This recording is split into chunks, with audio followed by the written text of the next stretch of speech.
طلب ممثل الجزائر الكلمة للإدلاء ببيان إضافي. له الكلمة.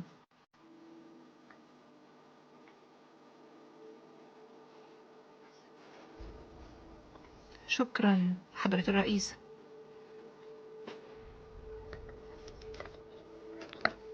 لقد ترددت قبل أخذ الكلمة، ولكن ذكر بلدي 5 مرات، ولا يمكنني إلا أن أرد. رأيتم جميعا وسمعتم جميعا.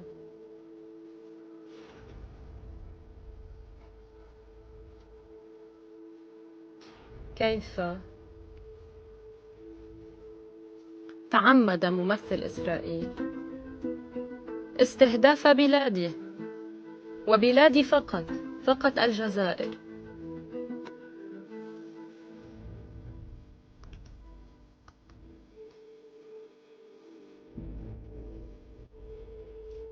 عندما تحدث عن مشروع القرار، على الرغم من أن الدول الأعضاء 10 المنتخبة في مجلس الأمن شاركت في رعايته وصوت عليه 14 عضوا من أصل 15 في مجلس الأمن هذا، مما يمثل الأغلبية الهائلة، الأغلبية العظمى للإنسانية. لمن يعرف الجزائر،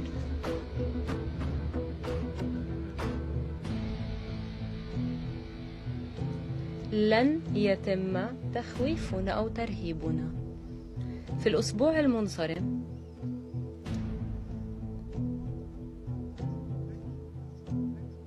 شهدنا على محاولة تخويف أخرى استهدفت زميلنا من باكستان ولم تنجح.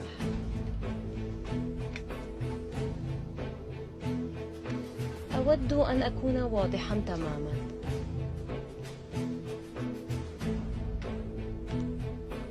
من خلال العمل مع زملائنا الأعضاء المنتخبين في هذا المجلس،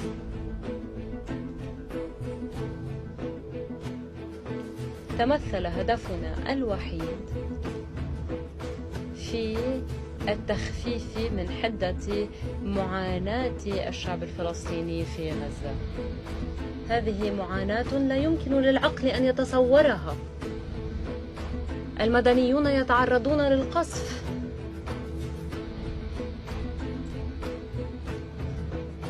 وتفرض قيود على المساعدة الإنسانية،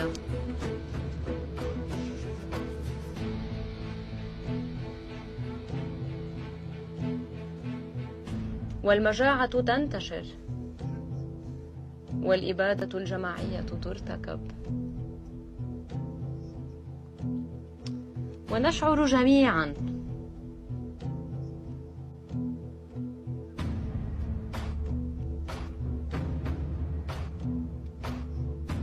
بالسخط تجاه ما يجري اليوم في غزة، بما في ذلك اليوم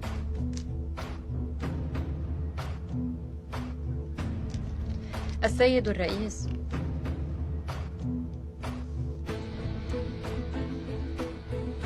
كما قال وكرر رئيسنا عبد المجيد تبون: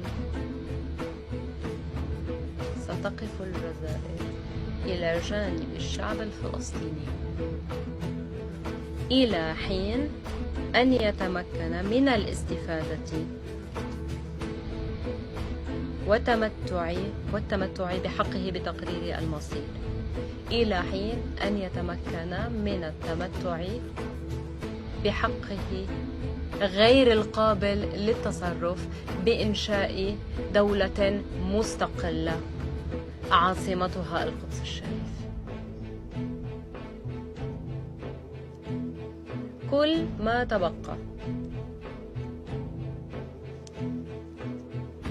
لا يشكل سوى محاولة لتشتيت الانتباه والتهرب من الإدانة الجامعة التي وجهها